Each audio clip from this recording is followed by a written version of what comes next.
ప్రతి మనువు స్వర్గంలో మునుముందే ముడిపడుతుందా? ఆ మాటే నిజమైతే ఈ చట్టం విడగొడుతుందా?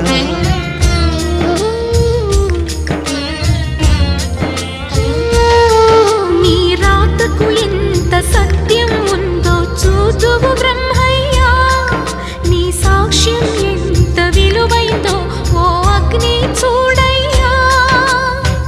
నువ్వు రామా అరుంధతి, ఇదే నీ దర్శన ఫలమైతే ఎటైనా దాగిపోవమ్మా.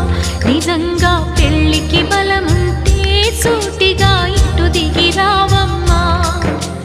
పందిరి వేసిన ఆకాశానికి ఇవ్వమ్మా ఆహ్వానం, పీటను వేసిన ఈ నేలమ్మకి ఇవ్వమ్మా